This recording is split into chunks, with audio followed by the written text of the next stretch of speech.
Welcome home. We are WNST, AM 1570, Taos of Baltimore. We are Baltimore Positive. I'm getting the Maryland Crab Cake Tour out on the road.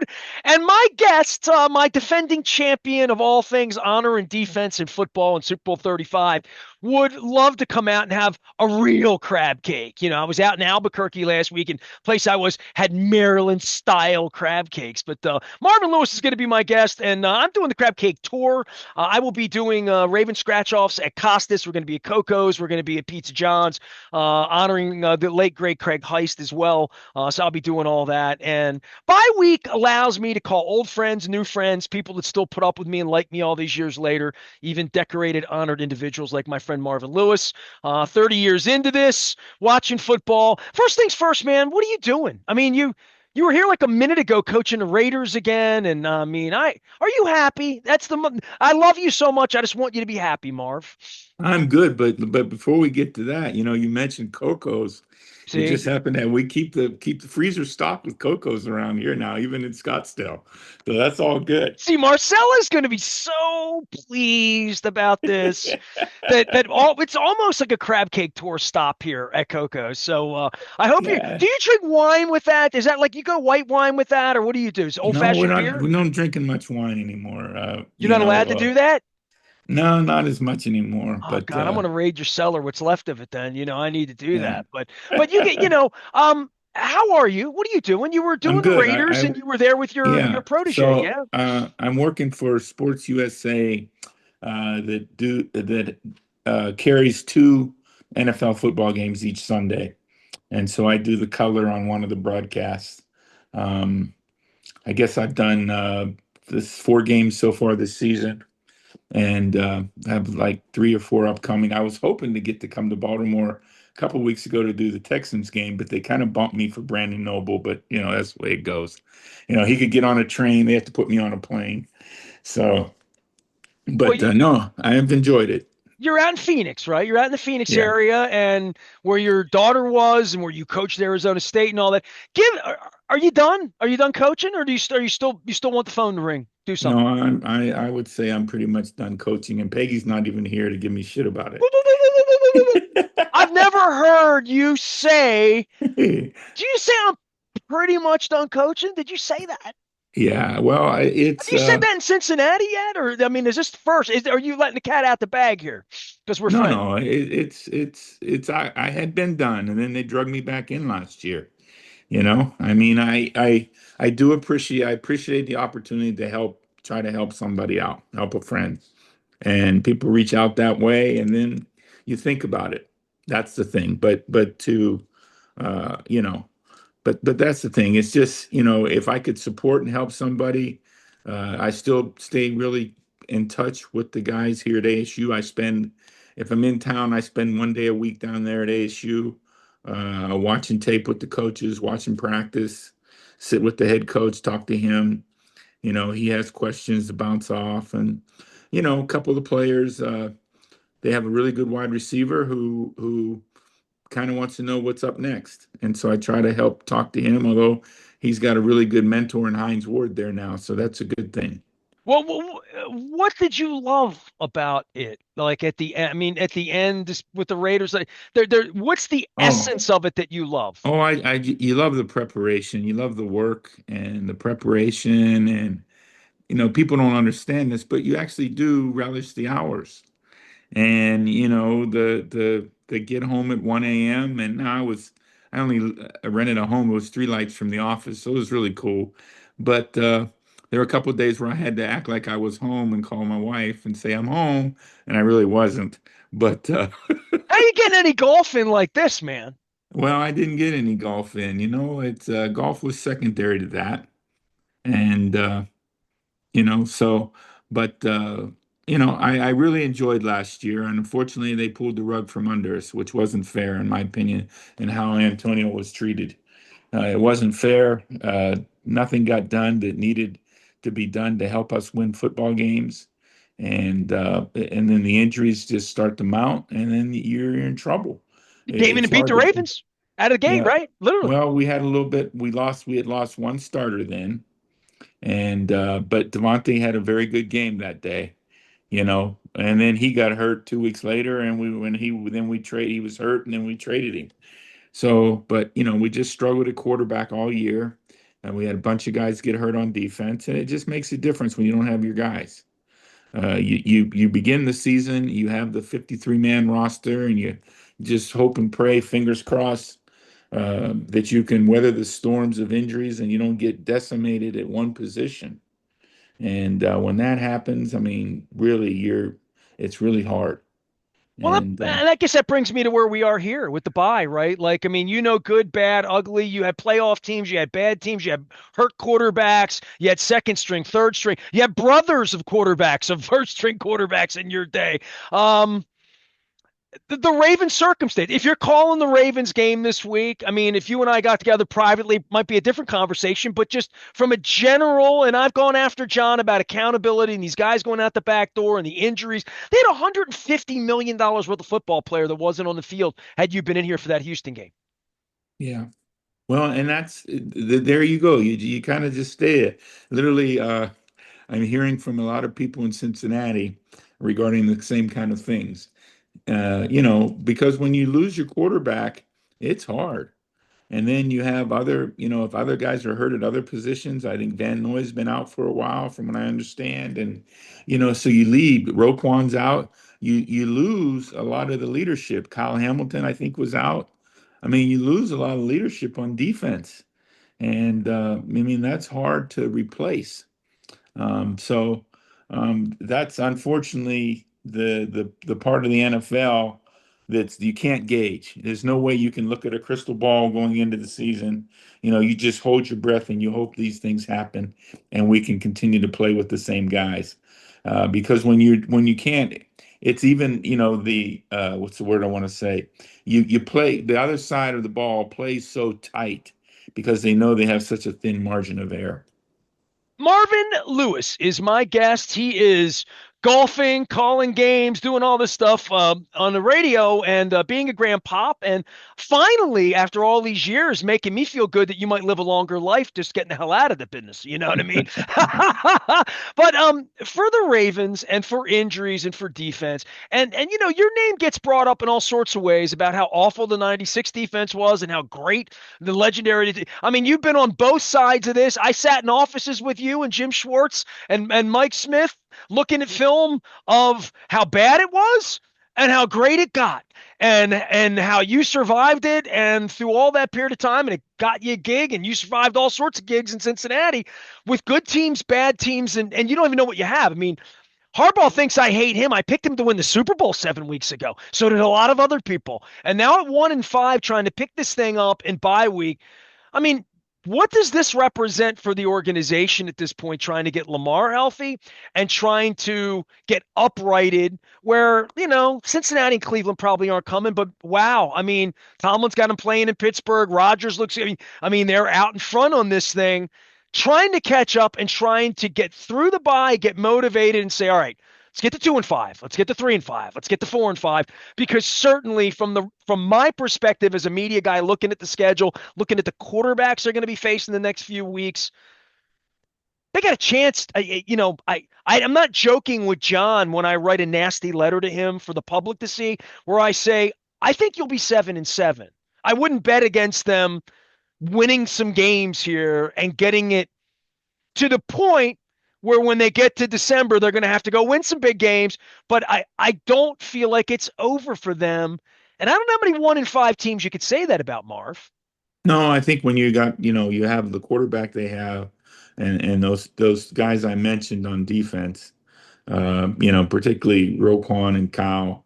I mean, what great players they are. The versatility. I think the corner has been out also, and it's just hard. But I think if those guys can, this week in the bye gives them another week to get healthy and get an opportunity to get back out there and win games. I don't think they've played the Steelers yet, have they? No, they play Okay. twice late, and Yeah, so they haven't Bengals played. late, and Yeah, they haven't played the Steelers. They've obviously played Cleveland, right? Once, but and they haven't played Cincinnati yet. So I think, both Cincinnati and them are both looking up, saying, "Hey, we just got to get going." But you got to take your hat off to Mike Tomlin and the Steelers and what Aaron Rodgers is doing. I mean, they're surprising everybody. And I got to see some before the game I did yesterday. I got to see some of the highlights or of that game with him, and he's doing a great job. Speak to job security and your role. I sat with you a couple times, thinking it might be your last swan song in Cincinnati. You survived several cycles of hiring. John's at a point where it's amazing. Mike Tomlin, you reference all, Tomlin's been fired by the Pittsburgh people as much as you were fired by the people in Cincinnati, as much as fire John today, fire Zach Orr, bring in Chuck Pagano. You just all sorts of nonsense that you taught me 30 years ago. Don't listen to that. That's not what's really going on in here. I don't think anybody's getting fired in Owings Mills. I don't think that they are an upheaval kind of franchise in the same way that the family in Cincinnati didn't want upheaval with you, and in Pittsburgh and the Rooney family that these long tenured coaches, you always say to me, you do get smarter as you get older. This is your chance to convince me that John's getting smarter here. Yeah, well, you do, and you mentioned Zach, and uh, you know, Zach took over a really good situation. There's probably was a lot left from a year ago, and now this year they're dealing with the injuries, so it's a different situation. And I think isn't Chuck already there helping? Chuck is there. Yeah, Chuck's doing Yes. secondary. Yeah. Yeah. So, but it's just hard. It's hard to patch all the holes when you've had injuries like that. And but if they get the offense back going with Lamar, I mean, the one thing that is different in the past, they kind of have kept a quarterback more in Lamar's style, and I think in the past, and this year they chose not to do that. And so you have to change a little bit offense. So Monk's got to change. He's having to change and adjust to the new style of quarterback that he's playing with. Monk's a great, he has some really good football coaches there, and they didn't get all of a sudden get dumb. Well, So there's not having Ricard in the offense all year long. The Henry Lamar sleight of hand, the RPO, the misdirections, the things that would give either one of them 5 yards of space to get a head start and to find holes. The operating in 2nd and 1 and 2nd and 2 all day long, never seeing third down, not even knowing who your punter is. Like all of these things that when they're freight training these NFC teams that really had matchup problems and identification problems and speed problems with the Lamar Purple Revolution, we just haven't seen it this year, since the first half of Buffalo. This thing hasn't looked or felt right. And when the offensive line isn't moving bodies and your guards are losing every battle and every play, and now Ronnie Stanley is out, and you don't have that big fat back and Ricard that you want to operate with, and it doesn't feel like Lamar wanted to run the ball pre-hamstring injury, that he wanted to be that takeoff. I'm going to go 30 yards on you if you give me some space. It hasn't felt like that engine to me, Marvin. And I don't know that. Listen, I'm not betting against Lamar, and I'm not betting against John. I'm not betting against them and their talent for all the reasons we've discussed. But man, I'm not seeing it with my eyes, and I haven't seen it yet. And the line plays problematic on both sides of the ball for them, Marv. yeah. Well, I haven't seen it, as I said. I saw a little bit of the Buffalo game, and I really haven't seen, much of their game. I just know what I read about the injuries, and just knowing, having been on the coaching side of that, how you're having to dig a little deeper and find a different way, and that's the most difficult part.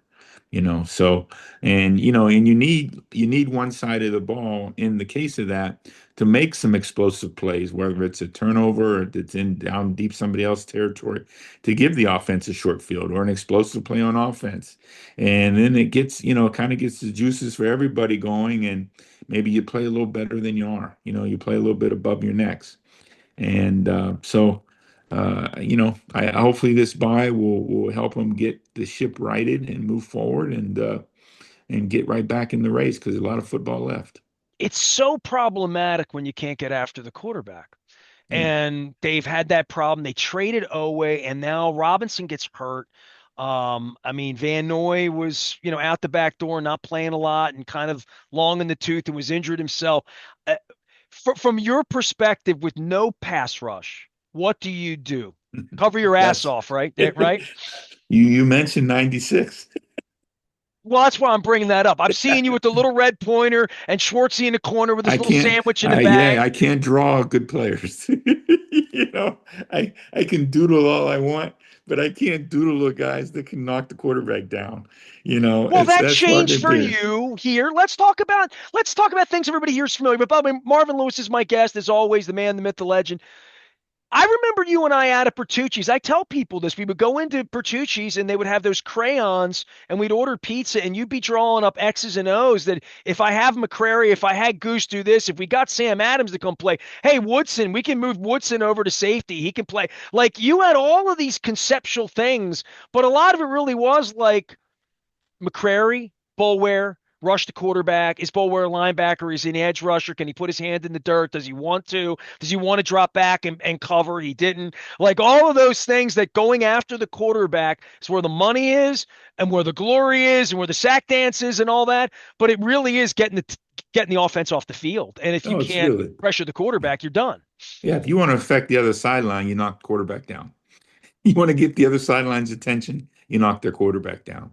And that's what you gotta, that you gotta try to do. And when you can't get there, you're trying other things. But it's kind of the double-edged sword of when you can't get pressure, now the guys in the back end have to cover so much longer, and that's a hard job. I tell these cornerbacks all the time, you have the second hardest job in football other than the guy under center, because you have to cover somebody who is probably faster than you. He might be bigger than you, and he knows where he's going. And you know what? You can't touch him. But other than that, it's an easy job. So that's a hard job back there when the quarterback's not getting affected with pressure. Marvin Lewis is here trying to educate me about football, about all that I've known or forgotten, from our first chance meeting. For the league's perspective, and you going around the league, trends and different things that you see, the kickoff thing's so screwy, right? Like, I mean, I think the fans are trying to understand it. Kickers are trying to pooch. It reminds me, in my friend Rob DeBias's backyard, his fence, we played wiffle ball. When we were little, hitting it over the fence was like hard to do. And then all of a sudden, like it wasn't, and hitting the fence was a home run. Hitting it over the fence became an out. And it's what it reminds me of my wiffle ball in my backyard in the 1970s. I'm like, competition committee, and listen, a lot about safety. I'm all for safety, especially as we all get older and I've seen too many guys get hit in the head. But it is a little strange, and I don't think we've mastered it in any way, right? No, if we backed up and talked about, the kickoff and supposedly it was causing the higher rate of concussions. So we adjusted those things. And then all of a sudden somebody gets upset in a bar in New York City, and that guy at Park Avenue hears it. And now he wants to adjust it and make it so there's more returns again. But it's still kind of a funky thing to have guys have their back turned. And that's not how football was intended. That I got my back turned, and now I'm trying to block a guy with my back turned, and they're moving, and I can't move till they move, and I don't know when. It's really weird. And but it is causing more returns until you get an advantage, and then you're going to kick it for the touchback and say, hey, make them go to the field, because you don't want to give up plays. And that's the most difficult thing for me, was I didn't want to risk guys getting hurt, having to cover too many kicks. And I know the field position thing has changed. The go for it attitude because of analytics has changed. But it also has to become a feel for your football team and their health in that particular point of the game.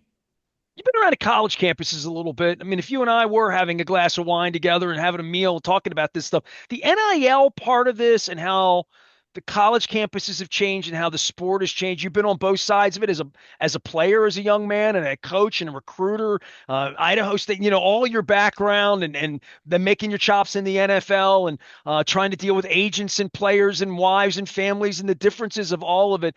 I can't imagine anything paradigm shift quite like college sports, male, female, black, white, every sport across the country, rich schools, poor schools, just I don't understand it. It confuses me.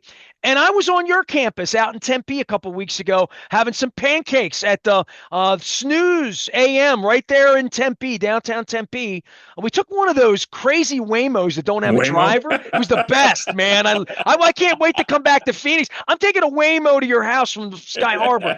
That is nice and silent. But like just being on the campus and feeling college and college life for athletes, it just has to be amazing over these years from when you started coaching ASU, when you left the Bengals, to whatever it is now. Because whenever I talk to any coach in any sport, it really is the wild, wild west. It's been a real evolution, but a lot of it's been really positive.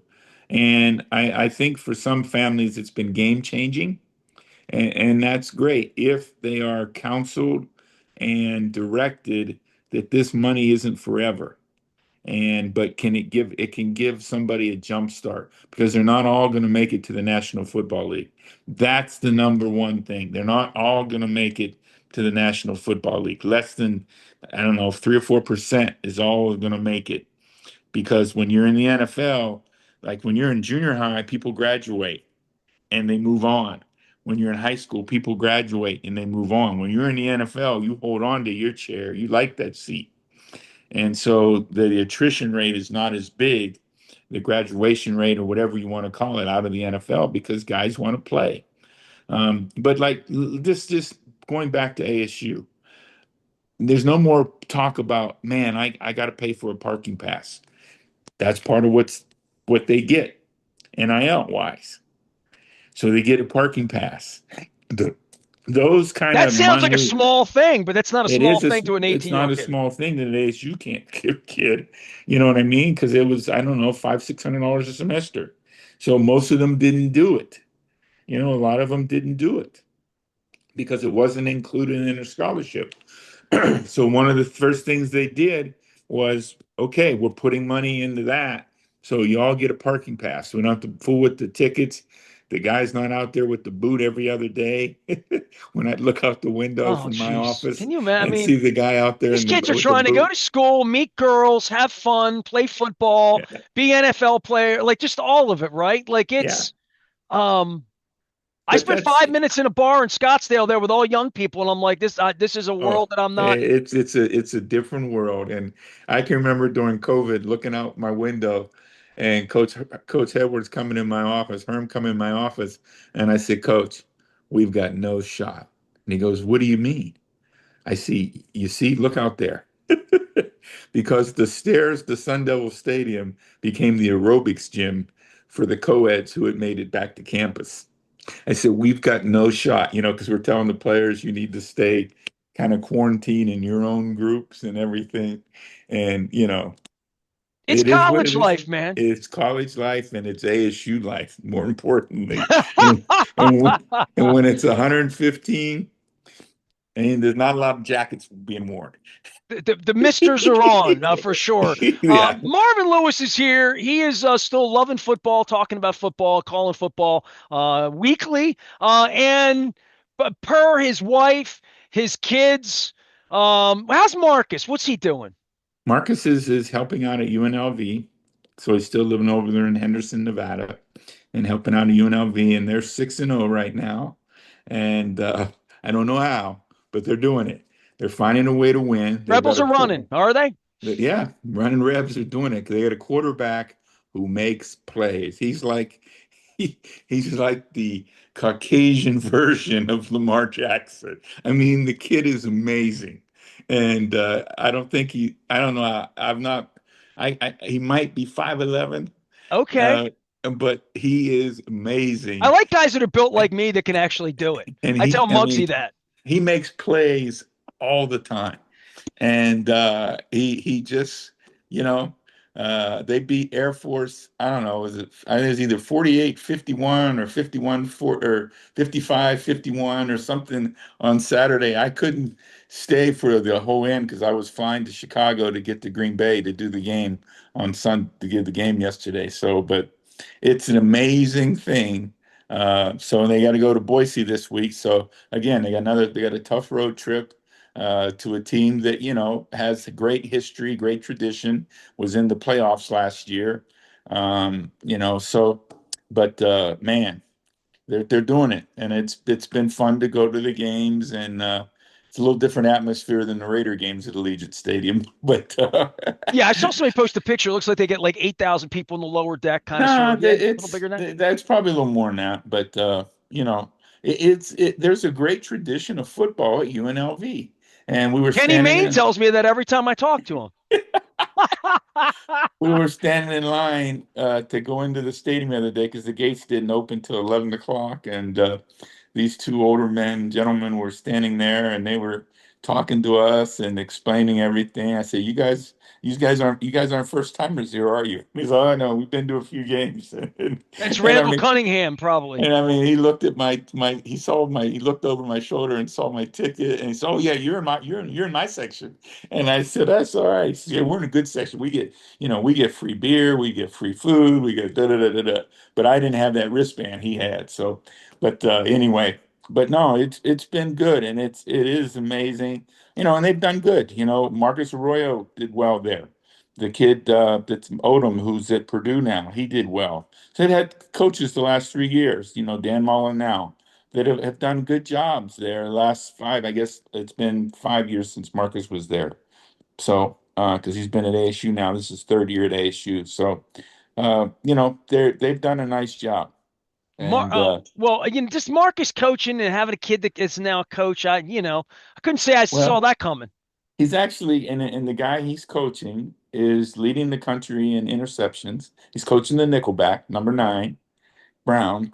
And it was funny because on the sideline there was a guy who is kind of one of those talent brokers in the Las Vegas area, and him and Marcus have jived pretty good, I guess, together, And he was, it was the first time I met him, and he was like, "Oh, I just love Marcus. We talk all the time," and da da da. And he had a couple kids with him, visiting for the game, and he says, "Man, it's just in his blood." I said, "Well, shoot." He said he spent his first night at Westminster College when he was 6 years old. On the cot. No, no, he had a bed in the room. He had a It bed. wasn't even a bed. I saw the beds there. I'm back in the day. Marv, I love you. We'll talk some football down the line. I don't feel so bad about calling you now because I feel like I'm keeping you out of trouble, keeping you off the golf course, keeping you away from football, in the way that, Peggy can have you back after all of these years. But does it feel fulfilling to be like, It does. on the reservation? I get bored earlier in the week until I start getting prepared to do a game. Like I didn't have like that week of the Baltimore Texans game. I didn't have a game, so I had anything to do earlier in the week. Now I'll we're call you today. more often then. You can be Well, my football today, analyst. yeah, I looked and now I've got already the clips from the Chargers and the Colts, already by email, so I can start reading this afternoon. And because our golf course has been closed since the second week of April, so we've had to travel around the reciprocals and so forth. So, and I think we're supposed to open up till November 18th. So no golf over, local golf right here where I live for a bit, but no, it keeps me busy. I enjoy watching the tape. That's why I spend time with the coaches at ASU, and they want me to, literally. I was when we did the game. I did the Raiders game in Foxborough. So on my Surface tablet, I was looking at the defensive tackle the Patriots got from the Eagles. I think I can't remember his name now.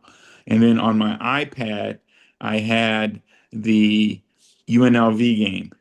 Okay. So you're cheering for And Marcus. and Okay. uh, and on the screen in the room, ASU was on, I think, playing Iowa State. So, I had three things going on at once in my hotel room that evening when we came back from dinner. And I was still, trying to get prepared to call the game the next day and know a little bit more about the guy that was playing defensive tackle because I wasn't familiar with him. We got all that wisdom, all that football going on. You got to stay engaged here over the weekend. It's like The Godfather. They're never going to pull you out before it's all over with. So hopefully one day you and I will get a meal again together and be in the same place at the same time. Yeah, you got Hopefully to. you What's call a it? Ravens game here. Yeah. Yeah, I was thinking about well, you like that taco place here too, the Mission, and you got a lot of places, I got spots. I you mean, got but spots. here's what I did. So I've done a couple bucket list things. I hit you to come to Phoenix. You weren't there. You were golfing or something. But I went to the Celebrity Theater in Phoenix, which is a little circle theater that's just like Painter's Mill was here in the 70s with the stage that revolves. And the other bucket list thing I did, and this was on my bucket list when I met you, because I have the notes from my Tony Robbins Firewalk in the summer of 1994 that I wrote down that I wanted to do the Albuquerque hot air balloon fiesta. And I don't know anybody who loves New Mexico more than your wife and who has talked about Albuquerque and New Mexico more than Peggy. And I don't know that I've ever talked to you about the hot air balloons or any of that stuff, but I finally did it because it's my birthday week this week. It's in the middle of football season, so I can never kind of break away to do it. And I'm going to tell you, that was one of the greatest things I've ever done. And I know you have a place in Santa Fe and your wife loves Albuquerque, but that hot air balloon thing on a bucket list basis for anybody I know, it was one of the greatest things I've ever done. It is. It's cool, and it's like everybody walks around with a smile because it's the coolest thing. And Peggy was there. Yeah, Monday morning. She was there, and she sent me pictures. But the balloon I loved was when pigs fly. That was my favorite balloon. She sent me a picture I of. have that one. It flew on Wednesday. I'm going to say we were there Wednesday morning, and it couldn't have been Yeah, any more glorious. I mean, it's just yeah, perfect weather, perfect trip, perfect place. yeah. Everything's perfect except not hanging with you and your grandkids. So maybe we'll do that. Have your grandkids done the balloon yet? They haven't done that. They All haven't right, done all that. right. How old are they now? Give me the ages. Uh, Grayson turned 9. Camden turns 7 November 1st, and the little dude will be 5 in January. And little dude, so Grayson came here for his birthday. Camden, I think he couldn't decide because he's such a hockey fan. Is that Camden after New Jersey or Camden after Camden Yards because your daughter was raised Just here? no, Just just Camden. Camden. All right. Just Camden, and then and not Cam, just Camden, or we Okay. call him CJ because Camden James, because he did get both his grandfather's name from my son-in-law and Peggy's father's name. So Camden James, and then Collins said he wants to go Santa Fe. He said, "Pop, I want to go Santa Fe for my birthday." And I said, "Well, we'll have to go skiing." He said, "Okay." How old is this kid? He'll be 5 in January. Just five. Okay. All right. So it sounds Yeah. like he's running. Sounds like we got leadership. Oh You're yeah, training little leaders, Marv. he's got yeah. He keeps up with his big brothers, and that's a good thing. All right. Well, here's what I want to do. This is my new bucket list is to do this with Wit, you, the kids, and like do all that, and go back to Albuquerque, and then go to Santa Fe and raid your wine cabinet. All right. All right, I got it all figured out. I got it all figured out. you got it figured out. I love you, Marv. See you All soon, right, man. man. Good to see you. Marvin Lewis, head coach of the Cincinnati Bengals, defensive coordinator of our 2000 Super Bowl 35 champions. And Marv, you'd be happy to know when I was in Albuquerque, I was up at 5 in the morning getting the Uber, and I looked up, and I swear in the lobby, Brian Billick's face pops up from that Baltimore Bullies thing. Rob Burnett's grabbing Spurgeon Wynn and breaking him in two. So the legend never dies, even at Yeah, 5 in the morning at the that's great. courtyard in Albuquerque. I am Nestor. We are WNST, AM 1570, Towson, Baltimore. Bullying no one, but talking Baltimore football with Marv.